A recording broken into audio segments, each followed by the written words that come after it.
All right, everybody. At this point, I would look at this disclosure before we get into it. It is 8:04 on Friday, and wanted to come into the city, which I normally don't do, and do a special video in order to get everybody prepared for the day.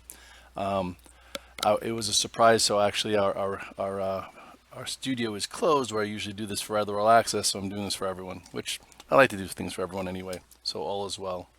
Um, So here I am. Let me lower this. I wonder if Tiffany could see me. Am I doing this right, Tiffany? Wave your hands if yes. Okay. Well, we shall see. Hey, Tiffany, do you see me on Facebook Live? All right. So here we are. Hello, everybody. All right. So, last night around, I don't know, I think it was 8 o'clock ish or so, all of a sudden, or 7:45, boom, Trump puts a tariff on Mexican goods, 5%, and then it scales up over the next month. So right away, I'm like, wow, that's a new dimension to the trade war.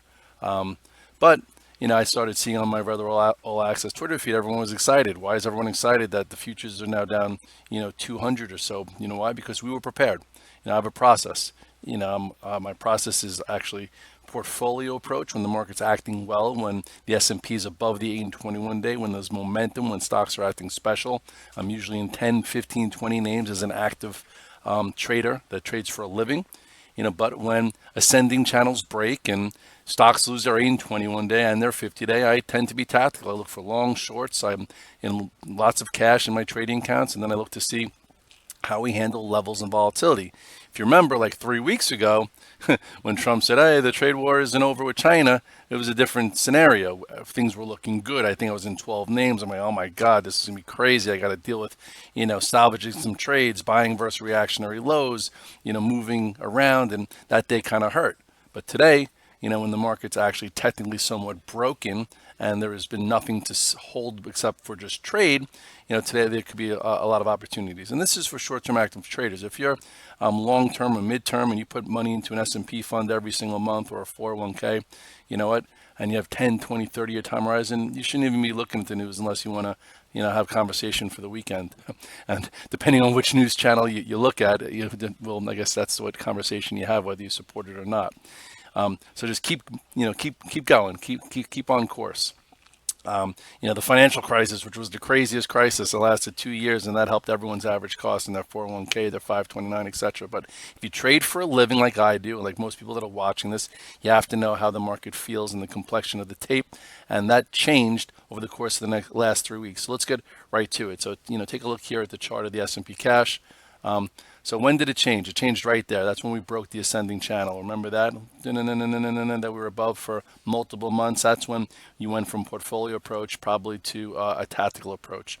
Then if you remember right here, these three candles couldn't even fill this open gap, which created the right shoulder of this head and shoulders top pattern. And then remember we closed on lows and I'm going out short.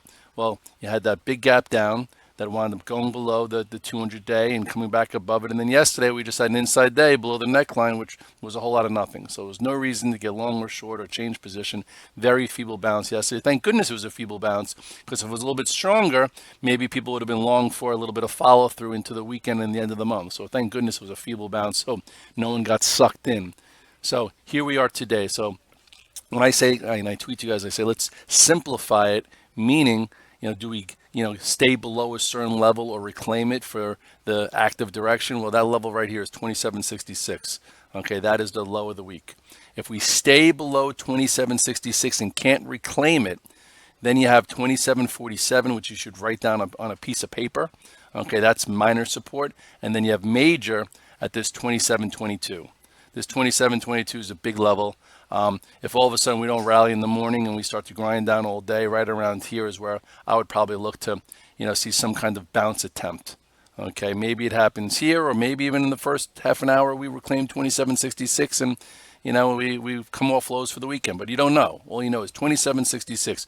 Do we reclaim it? If we reclaim that, do we reclaim the 200-day, which is 10 handles above it, or do we get rejected there? If we don't reclaim this, then you have 2747 and 2722 below. But again, the damage was all done in this right shoulder here once we broke the ascending channel, so nobody should be caught in position saying, "Oh, how did this happen?" It's been happening, guys. So let's go to the Qs. All right, go back here. The Qs are going to be important. Qs didn't test the 200-day yet, and now here you have it, 174.38. How do we handle that? Do we try and bounce off it, and if it's feeble, then break it and then stop everyone out, kind of like what happened with the S&P or the spiders a few days ago, but then it reclaimed it? Or do we get below, stay below it, and then all of a sudden, 169.34 is down here, and I guess you could say this is somewhat support at 171.85, so I might as well, draw that in. So this is another level right here. So I like to map out levels just to see what happens in case, and this level here is 171.85. 171.85. That's if we can't get back above the 200-day. I'm kind of hoping that we break a little bit below the 200-day, reclaim it, and we come off lows, and and then creates a decent trade just for today. Because you have today's Friday. I'm sure some people are not going to be scared to go long into the weekend or whatever. But anyway, 174.38. This is where we are pre-markets, right around there. So it's going to play with that. So you have the Qs and you have the S&P and the spiders. I usually, in days like this, I trade those a lot. Because again, if I'm trying to play a bounce, I want to see where there's liquidity. I want to look at the relative strength of some stocks. Sometimes I'll trade stocks too, which I'll get into, but there's so much, you want to trade things that have liquidity.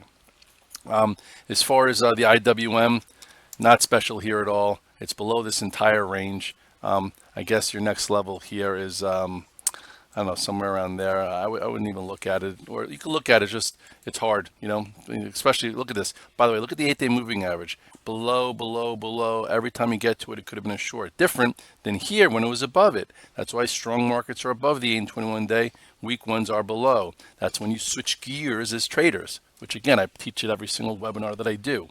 But for now, it's, in this la-la land where it's below here. This low here is what, 147.04. So 147.04 is right there. Let's put that in. If it stays below there, maybe if things accelerate, you could look for a spot somewhere around here, which is around 143.50 or 144. I would say more the 144. Like 144, if it happens by like 11:30 or something like that, maybe take a look. That's your level below. All right, as far as the SMHs had a little bit of a bounce the past two sessions. So I guess look to see here for tech. Does the SMHs hold the recent low of the week? The recent low of the week is 97.61. You just had a 2-day bounce. You would think maybe some buyers come back and check that out. That's, again, 97. I'm doing this as we speak. You guys are 97.61. So, oops, that's not it. So 97.61, 97.61. I put fresh points every day because every day is a new day. That is the low. Do we hold it? If it gets below this and stays below it, chances are the bear is going to growl all day long. So now the key stocks.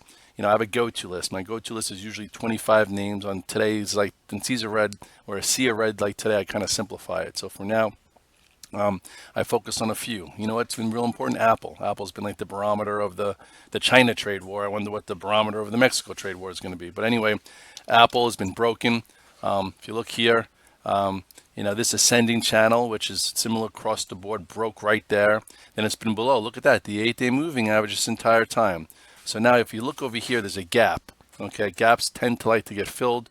We'll see if this one gets filled. So if you go like this, I like to show the gap like that. There it is. Okay, so 175.35, it was there pre-market. It's not there now. If it gets below there, there's another pocket to 173. So I'm going to look for a reactionary low. Every day, every time we've opened in the hole like this, there's been a trade in Apple because there's a huge buyback. So buybacks can usually start after the first few minutes of the day. So, all of a sudden you have a reactionary low selling, you get a pivot low, maybe you buy versus that, all the buybacks start, and you get a little move off the lows, and that's how you make cash flow. So we'll see for today, does 175.35 hold, or does it go into this gap? If it does hold, 176 is the recent low. We'll see if that gets reclaimed. I write all this right here.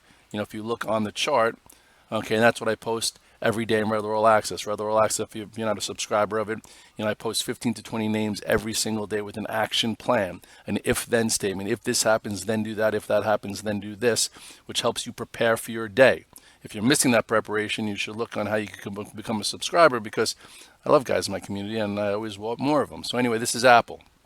Amazon, actually guys were looking to short it. I think some guys got hurt shorting it yesterday because they thought it would break that 1804 to 1807 area, which was a short-term floor, and then they probably didn't take it home short. Now they're like, oh, I missed my short setup. So for today, Amazon's going to be a little tricky because it's opening below this 1804, 1807 area, but it's above this big support. So the question is, I think if today's going to be a decent day where we come off lows and some things go green, Amazon's probably going to hold this spot, which is a little bit closer to 1775, which is where it is right now, and try and close above the floor. If today is going to be a trend down day, it's going to pause here, try and rally. It's going to be heavy. You'll see sellers everywhere. And then, you know what, you can't even rule out a move to at least a 200-day here at 1745. So Amazon might be crazy today, but it's worth watching. So this way you can understand tech sentiment. I think Facebook's worth watching today. Why? Because Facebook, has been holding up. This 179.67, maybe, it gets there. You see a signal. Everyone's like, Red Dog, what's a signal? Well, a signal is all of a sudden it gets to 179.5. Futures go another 5 handles lower at 945. It doesn't go down. Maybe you could buy Versailles level, and then you see some kind of bounce back. So this is one level, 179.67, and then here's 178.10. Okay, so this is, support one, and then this is bigger support, and then this is major. Which I don't think we're going to see today unless the Dow's down 600-700 points and Nasdaq's down 150, but we'll see. Anything could always happen. Netflix hasn't been special. You have this just channel. Okay, I wrote this in before. 345 would be impressive to hold because you have things making new lows of May and this and that, and this one is still above this and still above the channel. If it breaks 345 though, 342 is big. For me, if Netflix got to 342-ish fast in the first 15 minutes, then came off of it, I would look for a signal to maybe buy that for a bounce. But it's going to have to be perfect because Netflix is so loose and crazy. So, I'm not going to be overly focused there, but it's worth a look at channel support. But if Amazon can't get back above 1800 and Apple's in the gap below 175 and Facebook's below 180, it's hard to believe that, Netflix is going to hold this 342 area, but we'll see. Twitter, I was trying to be long for extra weeks, and I just couldn't stay anymore. This day right here got me longer. This day hurt me, and I was like, you know what? I'm done here with Twitter. It's still above this, earnings gap, but to me, I'm like, I'm not dealing with this every day. I'll just buy it in the hole for a trade if it gives me a signal. If not, I'm going to wait and for a better market. And right now, 36.37 is a key. Breaks that, there's really nothing down to about 35.20, which is about $1. And if it fills that gap, doesn't mean it's over. Well, there's no real special trade here now anyway.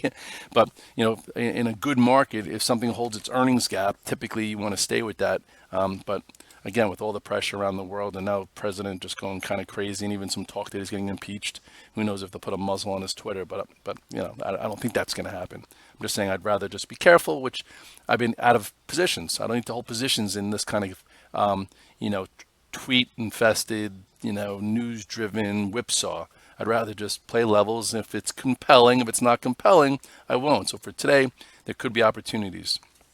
Some guys are in the cloud names. Let's see, take a look at those. Coop, it's probably below this 108. It's been acting strong. These topping tails should have got you out. Below the 8-day could have got you out also. Now see if 105.50-ish is a level.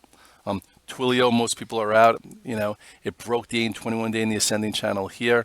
Now I guess does it hold this 123 for a scalp? And then this NOW, I don't know. Nothing's really holding up. This is below the moving averages. For me, I wouldn't be long even if I thought I want to hold it for a swing, unless you're long term. But for now, this 257 is a big gap area. It's been holding for 2 months. Some guys might short it there. If all of a sudden market bounces and it's heavy, maybe it fills that gap and you can make some money short. But just also if you're still in that one, use it as a stop. As far as Uber, they lost $1 billion, but they're still trying to hang it in here. This is today's candle. There's a lot of money behind this thing, so they might try and support it today. We'll see. If it can't hold today and it goes red after losing $1 billion, for the quarter, which is crazy, then they're going to have a hard time supporting it. So today, if it's green, maybe it lifts the sentiment. So it's something worth watching today. If the market bounces a little bit, maybe this gets above this 40.40, and then the next level here is 40.70. But take care. This 39.15 is now big. as far as beyond.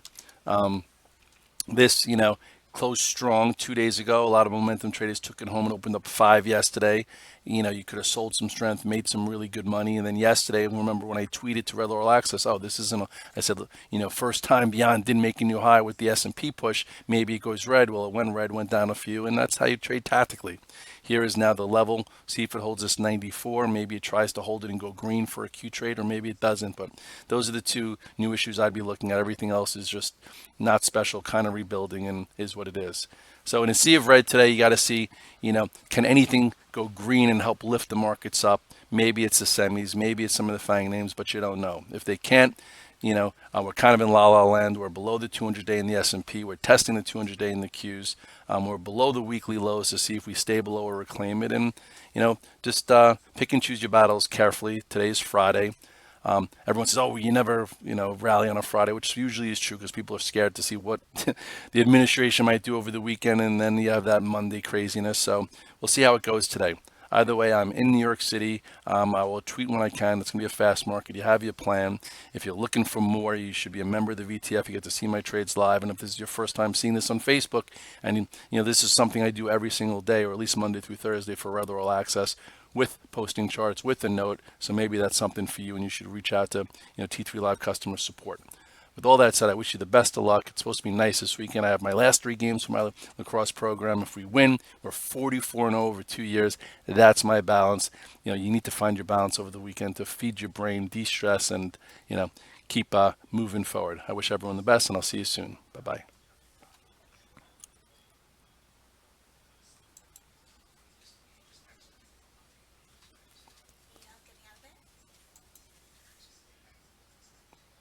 Press this.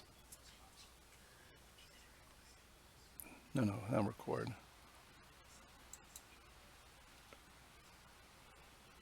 No. It's still going.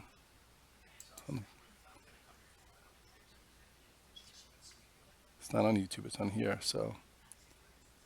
What? No, I didn't press record.